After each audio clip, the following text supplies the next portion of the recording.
She met a mysterious Apache with a hawk tattoo. Days later, he was the most wanted man in the West. The Arizona sun beat mercilessly against the red sandstone cliffs as Sarah McKinnon adjusted her wide-brimmed hat, squinting at the endless expanse of desert stretching before her. The archaeological dig site hummed with activity. Graduate students carefully brushing sediment from ancient pottery shards, while Professor Harrison barked instructions about proper documentation procedures. Sarah had come to the Sonoran Desert, seeking answers about pre-Columbian settlements, but 3 weeks into the excavation, she felt more lost than when she'd arrived from Boston University. "Water break," called Martinez, the site foreman. His weathered face creased with concern as he watched the team wilt under the 110-degree heat. Sarah wiped sweat from her brow and walked toward the shade of the equipment tent, her boots crunching, against the gravelly desert floor dotted with prickly pear cacti and brittlebush. The landscape here felt ancient, untouched by the modern world that seemed so distant from this remote corner of the Tohono O'odham Nation Reservation. "You look like you've seen a ghost," said Dr. Elena Vasquez, the cultural liaison from the C Tribal Council, approaching with 2 bottles of ice-cold water.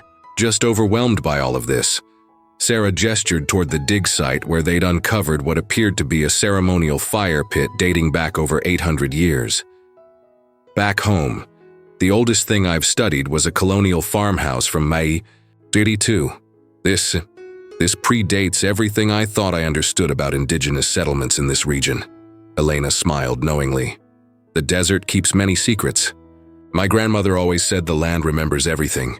Every footstep, every prayer, every tear." As if summoned by their conversation, a figure emerged from the heat shimmer on the horizon. A man walked with confident strides across the desert floor, seeming to navigate the treacherous terrain with an ease that suggested intimate familiarity with this harsh environment. As he drew closer, Sarah noticed his long black hair tied back with leather, his sun-bronzed skin, and the way he moved with a predator's grace. "Joseph," Elena called out in recognition, raising her hand in greeting. The man approached their small group, his dark eyes scanning the dig site with an expression Sarah couldn't quite read. Part curiosity, part something that looked almost like disapproval. When he turned to face her directly, she noticed the intricate tattoo that wrapped around his left forearm. A red-tailed hawk in flight, its wings spread wide, rendered in traditional black ink with stunning detail. "Sarah McKinnon," Elena said, "Meet Joseph Crowfeather. He's one of our best guides for this region, knows every canyon and water source for 50 miles in any direction." Joseph extended his hand, and when Sarah shook it, she felt the calluses of someone who worked with his hands, lived off the land. His grip was firm but brief, and when he spoke, his voice carried the slight accent of someone who'd grown up speaking multiple languages. "You're disturbing sacred ground," he said quietly, his eyes fixed on the excavation site. Sarah felt her cheeks flush. "We have all the proper permits from the Tribal Council. Dr. Vasquez has been overseeing." "Permits don't change what this place means to my people," Joseph interrupted, though his tone remained calm. "Some things shouldn't be dug up, cataloged, and put behind glass in museums." An uncomfortable silence settled over the group. Elena cleared her throat diplomatically. "Joseph, Sarah, and her team are documenting everything carefully. Nothing will leave the reservation without proper approval." Joseph's gaze lingered on Sarah for a moment longer, and she found herself captivated by the intensity in his dark eyes. There was intelligence there and pain and something else she couldn't identify. Then he nodded curtly to Elena and turned to leave. "Wait," Sarah called after him, surprising herself. "Would you be willing to share what you know about this site? Your perspective could be invaluable to our research." Joseph paused, glancing back over his shoulder. "Knowledge isn't something you take, Dr. McKinnon. It's something that's earned." With that, he disappeared back into the desert heat, leaving Sarah staring after him with more questions than answers. 3 days passed before Sarah saw Joseph again. The excavation had yielded remarkable finds. Fragments of pottery bearing intricate, geometric designs and what appeared to be the remains of a sweat lodge. Each discovery only deepened her fascination with the complex society that had once thrived in this seemingly inhospitable landscape.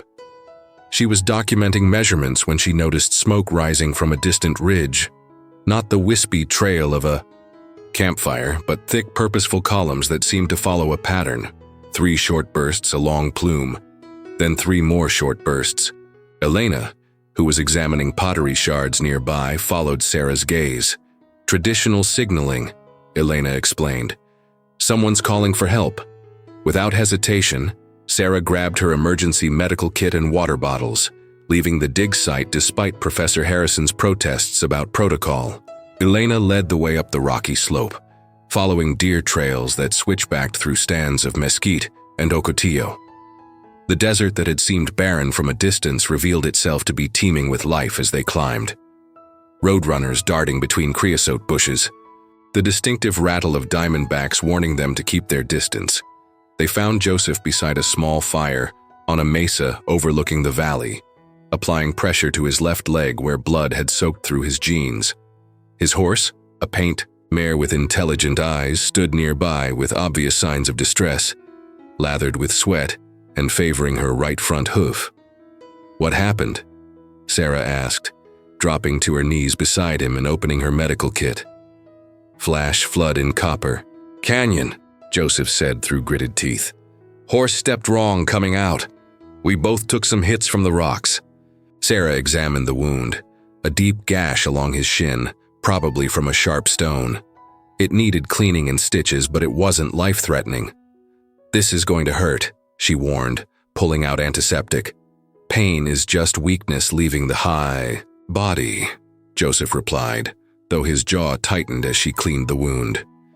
As Sarah worked, Elena tended to the horse, speaking in low, soothing tones in what Sarah recognized as O Autumn language. The mare gradually calmed under Elena's gentle touch, allowing her to examine the injured hoof. "Why were you in Copper Canyon?" Sarah asked, applying sterile gauze to Joseph's leg. Elena mentioned it's dangerous even in good weather. Joseph was quiet for so long that Sarah thought he wouldn't answer. Finally, he said, "There are places in these mountains where my ancestors left messages. Not the kind you dig up and put in museums, the kind that speak to the living." "Like what?" Sarah asked, genuinely curious rather than academically hungry. "Instructions for surviving drought years, stories about which plants heal and which ones kill, warnings about—" He trailed off, his expression growing guarded again. Warnings about what? Joseph studied her face carefully, as if weighing whether she could be trusted with something important. "There are people who want to build a resort complex in Copper Canyon. They've been pressuring tribal leaders, claiming the land isn't being used productively. But that canyon holds more than just rocks and sand. It holds memory." Sarah finished bandaging his wound, her mind racing. "Is that why you were there? Documenting sites before developers can destroy them?" "Among other things," Joseph said, accepting her help to stand. "Some of us believe that preserving our heritage means more than putting artifacts behind glass. It means keeping the knowledge alive, keeping the connection to the land intact." Elena approached with the horse, whose limp had improved with rest. "She'll be fine," she announced, "but you both need to get down this mountain before the afternoon thunderstorms roll in." As if summoned by her words, dark clouds began gathering on the western horizon. The 3 of them made their way slowly down the trail, Joseph leaning slightly on Sarah for support. Despite the circumstances, she found herself enjoying his company. Unlike the academics she was used to, Joseph possessed a different kind of intelligence, one rooted in practical knowledge and deep cultural understanding. "The tattoo on your arm," Sarah said as they navigated a particularly steep section of trail. "The hawk. Does it have special meaning?" Joseph glanced at her, something shifting in his expression. "Red-tailed hawks are messengers between the world of the living and the world of spirits. They see things others can't see, warn of dangers that aren't yet visible." He paused, steadying himself against a boulder. Sometimes the warnings come too late. Thunder rumbled in the distance, and Sarah felt the first drops of rain against her face. By the time they reached the dig site, The storm had arrived in earnest, sending the archaeology team scrambling to protect their equipment and findings. But Sarah's attention remained fixed on Joseph as he prepared to leave, wondering what dangers he believed were coming, and why she felt like she was standing at the center of something much larger than an academic research project. The morning, news changed everything. Sarah was cataloging pottery fragments when Elena burst into the equipment tent, her face pale with shock. "Turn on the radio," she said urgently, fumbling with the portable unit they used for weather updates. The voice of a Phoenix news anchor filled the tent. "FBI is offering a $50,000 reward for information leading to the arrest of Joseph Crow Feather, wanted in connection with the bombing of Southwestern Development Corporation's offices in Tucson." The explosion, which occurred at 3 a.m. yesterday, caused extensive property damage but no injuries. Crow Feather is considered armed and extremely dangerous. Sarah's coffee cup slipped from her numb fingers, shattering against the tent floor. "That's impossible," she whispered. "He was here yesterday. He was injured." Elena turned off the radio, her expression grim. "The bombing happened the night before he came to the dig site, while we were treating his wounds. So he couldn't have done it," Sarah said, relief flooding through her. "The timing doesn't matter to them," Elena replied quietly. "Joseph has been protesting the Copper Canyon development for months. He organized peaceful demonstrations, testified at county planning meetings, tried to work within the system. But Southwestern Development has powerful friends." Professor Harrison appeared in the tent doorway, his face flushed with concern. "Pack it up," he ordered. "The university is pulling us out immediately. We can't afford to be associated with any of this." "But our research," Sarah protested. "Is finished," Harrison said firmly. "The tribal council just revoked our permits. Apparently, Crow Feather was seen at our site multiple times. The university won't risk the liability." As the team began the painful process of documenting and packing their findings, Sarah found herself unable to concentrate. The Joseph she'd met didn't seem capable of terrorism. He was passionate about protecting his people's heritage. Yes, but there had been something fundamentally peaceful about him, despite his obvious frustration with the system. That evening, as most of the team loaded equipment into trucks, Sarah walked alone to the edge of the excavation site. The ancient fire pit they'd uncovered seemed to glow in the dying light, and she could almost imagine the ceremonies that had taken place here centuries ago. People gathering to share stories, to seek guidance, to maintain their connection to something larger than themselves. "You shouldn't be here alone." Sarah spun around to find Joseph emerging from the shadows between two large boulders. In the twilight, he looked like something from another era, or like a wanted fugitive. Her heart hammered against her ribs. "The FBI is looking for you," she said, her voice barely above a whisper. "I know." Joseph moved closer, and Sarah noticed. He carried a leather messenger bag and looked like he hadn't slept in days. "That's not why I came." "Why are you here? This is the first place they'll look." Joseph knelt beside the excavated fire pit, running his fingers along the carefully exposed stone circle. "My great-grandfather told stories about this place. It wasn't just ceremonial. It was where the tribal council met during the Apache Wars, where decisions were made about resistance and survival. Joseph, you need to turn yourself in, explain what really happened. You think they'll listen?" Joseph's laugh was bitter. Southwestern Development donated $2 million to the governor's re-election campaign. The FBI agent leading this investigation, his brother-in-law works for their legal department. "This isn't about justice, Sarah. It's about removing obstacles." Sarah stared at him, understanding dawning like a cold sunrise. "You didn't bomb those offices." "No, but someone wanted it to look like I did." Joseph pulled a manila envelope from his bag and handed it to her. 3 weeks ago, I found these documents in Copper Canyon, hidden in one of the caves my ancestors used for storing food during drought years. Someone broke into the cave, probably looking for artifacts to sell, and dropped them." Sarah opened the envelope with trembling hands. Inside were photocopied pages of what appeared to be internal corporate communications between Southwestern Development and various government officials. As she read, her stomach turned. The documents outlined a systematic plan to discredit Native American opposition to the resort development, including suggestions to create incidents that would justify federal intervention and leverage existing tensions to marginalize protest leaders. "This is evidence of conspiracy," Sarah breathed. "Evidence that will disappear if something happens to me," Joseph said grimly. "That's why I need your help. You're an outsider, an academic with credibility. People will listen to you in ways they won't listen to me." Sirens wailed in the distance, growing louder. Joseph stood quickly, shouldering his bag. "There's a reason. My ancestors chose this place for important decisions, Sarah. Sometimes you have to choose between what's safe and what's right." The sound of helicopters filled the air, searchlights beginning to sweep the desert. Joseph pressed something into Sarah's hand, a small carved hawk feather made from turquoise and silver. "If you decide to help," he said, "meet me at dawn." "Where?" The smoke signals started, the ridge overlooking Copper Canyon. Before Sarah could respond, Joseph melted back into the darkness like he'd never been there at all, leaving her alone with evidence that could either clear his name or make her an accessory to whatever came next. Sarah didn't sleep that night. While the FBI established a perimeter around the dig site and helicopters circled overhead like mechanical vultures, she sat in her tent staring at the documents Joseph had given her.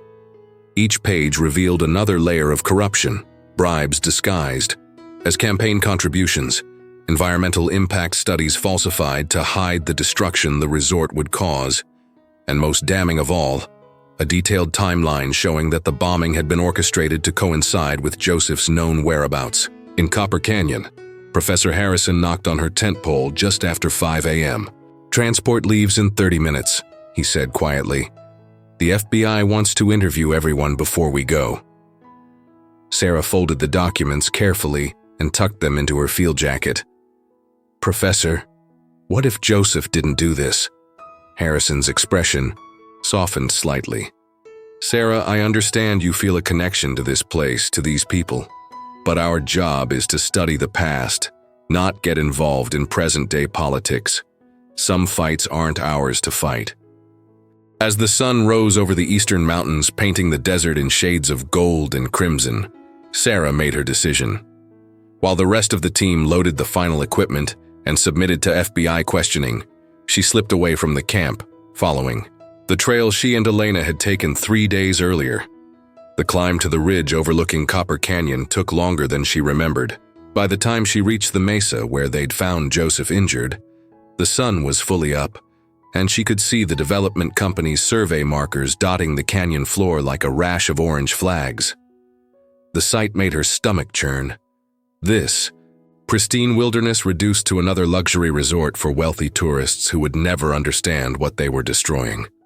Joseph was waiting for her, sitting cross-legged beside the cold remains of his signal fire. He looked up as she approached, and she saw both relief and apprehension in his eyes. "I wasn't sure you'd come," he said. Sarah sat down across from him, pulling the documents from her jacket. "These papers, where exactly did you find them?" Joseph pointed toward a narrow canyon that branched off from the main gorge. "There's a cave system back there that my people have used for storage for over 1,000 years. Someone broke in about a month ago, probably artifact hunters. They left these behind when they ran. Do you think Southwestern Development knows you have them? They know someone took pictures of their correspondence. Why do you think they needed me to disappear?" Joseph's voice was grim. "Dead men can't testify in court." Sarah stared out over Copper Canyon, imagining it bulldozed and paved, filled with swimming pools and golf courses.